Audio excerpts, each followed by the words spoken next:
My intervention style is a lot different than anybody else's. I'm from New York. Either you are getting your ass kicked or you're kicking somebody's ass. When I was growing up, you took no shit from nobody. So when I go into houses now, I have kids who have their parents huddling against each other in fear that the kid's gonna rob them, kill himself. They live in threats. They're scared he's gonna run away or she's gonna run away. They're scared they're gonna start shooting. So I go in there and I make sure that they know when they hear Joe Brat's here, they know there's no other option than to go to rehab. And I have to tell you that that has stuck. Every intervention I do, they come with me. There's no choice.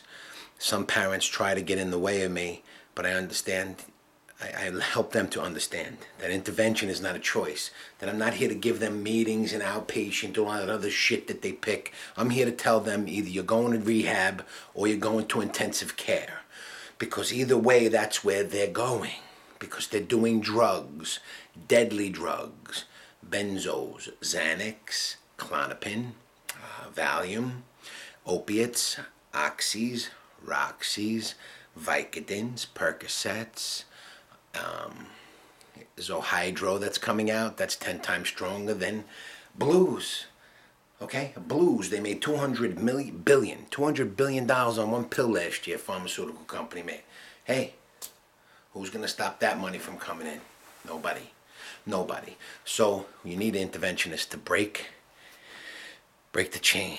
And that's what I chose to do. You know what? I wish somebody would have intervention on my father. He was a scary guy. And you know what? I'm glad I got his DNA because I become a scary guy. And then I have a lot of people say thank you for saving my life after the intervention. I get hugs, kisses. I don't get a lot of Christmas cards. I don't get a lot of I love Joe Brat. You know, I tell them I don't care if you hate me for the rest of your life. All I know is if I hear you're doing drugs again, you will meet me again. And the Joe Brat you don't like is coming. So,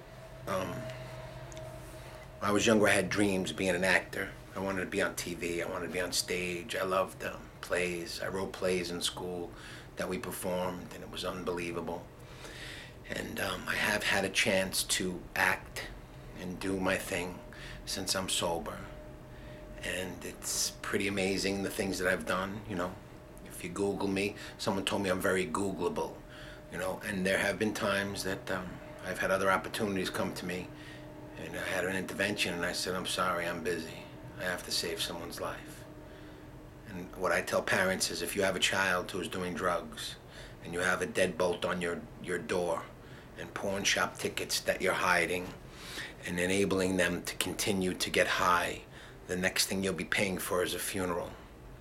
And if they're lucky, they'll have handcuffs on and they'll be sentenced to time or mandated to treatment. This is not a joke. This is an epidemic. If I told you your kid had cancer and he needed more chemo, you would say definitely get him more chemo. But a lot of parents say, hey, he went to rehab already, it didn't work. He went to detox, it didn't work. He went to a therapist, it didn't work. If you don't continue the treatment, it will never work. Jails, institutions, and death.